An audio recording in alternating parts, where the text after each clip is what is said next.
el curso que viene, pero bueno, más o menos lo que sí os puedo decir es el desarrollo de la asignatura. El por qué estudiar optimización es porque está en todas partes. Aquí pongo simplemente algunos recortes de periódicos sobre distintos problemas que lo único que tienen en común es que al final son todos problemas de optimización. Es cuestión de formularlos, resolverlos y la mayoría de ellos son problemas de optimización no lineal. De hecho,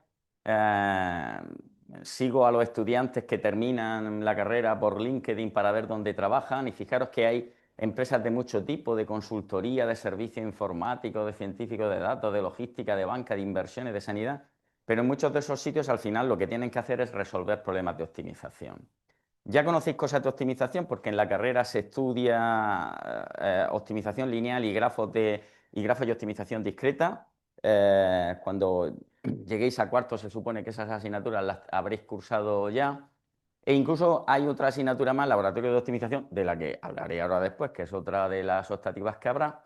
Pero en estas asignaturas que se estudian en la carrera de manera obligatoria, en la optimización lineal, en la optimización discreta y en los grafos, básicamente lo que se supone es que los problemas que tenemos que resolver son lineales, que la función objetivo es lineal, que las restricciones son lineales.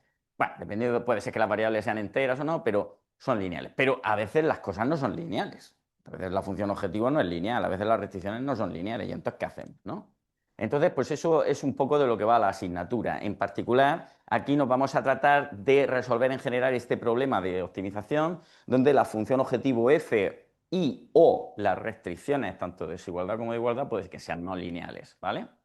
Entonces, nuestro objetivo será tratar de encontrar el óptimo global del problema, aunque bueno, bastante haremos si conseguimos óptimos locales, porque la cosa es complicada.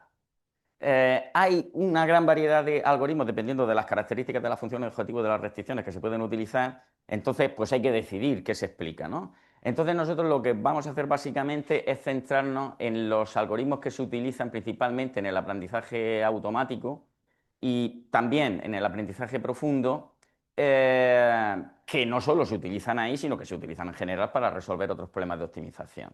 Entonces, dentro del mundo del aprendizaje automático hay como dos ramas bien separadas. Una que es el aprendizaje no supervisado, donde se estudian una serie de técnicas que en particular se estudian en la asignatura de estadística multivariante, como es el clustering o la reducción de la dimensionalidad. Pero luego tenemos la parte del aprendizaje supervisado en la que se parte de una serie de datos que sé cómo funcionan y utilizando esos datos, digamos, enseño a la máquina a predecir cosas, ¿no? Entonces nosotros nos vamos a entretener aquí y vamos a ver tanto cosas de regresión, extensión de lo que es la regresión lineal que se estudia en estadística, porque vamos a ver redes neuronales, y veremos también dentro de los problemas con restricciones problemas de clasificación, en particular de clasificación binaria utilizando máquinas de vector soporte, que es una de las cosas que se utiliza hoy en día dentro del aprendizaje automático. Para que os hagáis una idea, ¿no?, de por qué salen los problemas de optimización no lineal, incluso en temas de aprendizaje automático. Bueno, pues muchas veces tú quieres saber lo que vale una variable aleatoria, una variable i. Pero yo no conozco, no puedo medir la variable i directamente por distintos motivos, porque me cuesta mucho dinero, porque necesito mucho tiempo. Bien, la i es imposible. Vale, pero ¿qué pasa si la i depende de una serie de variables x1 hasta xd que sean fáciles de medir? Pues la idea es que si la y depende de las x a través de una función f, pues tú coges, mides las x y a partir de la x te digo lo que vale la y. ¿Correcto? Bien. Claro, para eso tienes que saber qué tipo de forma tiene la f. Vamos a suponer el caso tonto. Vamos a suponer que la función f es una expresión de tipo lineal, ¿no?, que es de este tipo.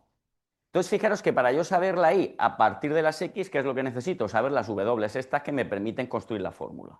Fijaros que lo que quiero es la fórmula de la función, quiero las w. Esas son las variables del problema, no las x. Las x son los datos, eso lo conozco yo, ¿eh?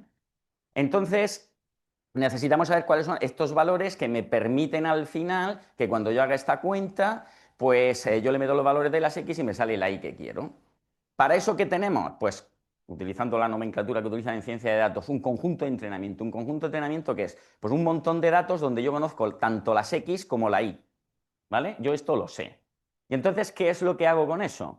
Pues yo lo que voy a tratar es encontrar valores de W0, W1 hasta WD, de manera que, ¿qué? Que cuando yo haga mi cuenta lo que me va a salir es pues un numerito. Y yo lo que quiero es que este numerito se parezca a cuál, al que me tiene que salir de verdad. ¿Cómo voy a hacer eso? Pues tengo que medir la diferencia entre el de verdad y el que a mí me sale con mi fórmula. cometo un error. ¿Y qué es lo que quiero? Minimizar los errores. ¿Cómo lo puedo hacer? Minimizando, por ejemplo, la suma de los errores en valor absoluto. Puedo minimizar la suma de los errores al cuadrado. Pues esto precisamente, minimizar la suma de los errores al cuadrado, eso es lo que se llama regresión lineal. Para esto, este problema en particular sabemos hacerlo desde hace bastantes años y además tenemos fórmulas exactas. Y esto es una de las cosas que se explica siempre en estadística, ¿vale? Pero solo tenemos una fórmula exacta para ese caso que estáis viendo ahí, el caso de la regresión lineal cuando esta expresión es lineal. Ya está, ¿vale? En general, bueno, en lugar de minimizar esta función, pues me da igual si yo multiplico aquí por 1 partido por n y minimizo esta función, que es lo que llaman en ciencia de datos la función de pérdida, pero al final lo que tienes que hacer es minimizar esta función. Y quiero que miréis eso, minimizar esta función.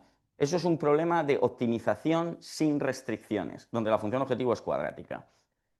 ¿Qué tiene que ver eso en general con la optimización no lineal? Bueno, la pregunta es, esto que habéis visto aquí, esta expresión que es de tipo lineal, ¿por qué no cojo ya esa expresión de tipo lineal, encima le hago una función no lineal, llamémosla phi, por ejemplo, esta cosa que tenéis aquí, de manera que yo cojo los datos, le hago esa fórmula lineal, pero luego le aplico una función no lineal? A lo mejor así me sale una mejor aproximación de la i, ¿verdad? No lo sé, dependiendo de cuál sea la phi. Por cierto, ¿por qué en vez de hacer eso para sacar una phi, por qué no lo hago varias veces? Y hago eso aquí, aquí y aquí. Por cierto, si yo a esos números le vuelvo a hacer lo mismo y aquí a cada uno le hago una expresión lineal y luego otra no lineal y aquí y aquí, y eso lo hago varias veces, ¿qué es lo que me sale? Lo que te sale es una red neuronal. Esto es lo que está gobernando el mundo hoy en día.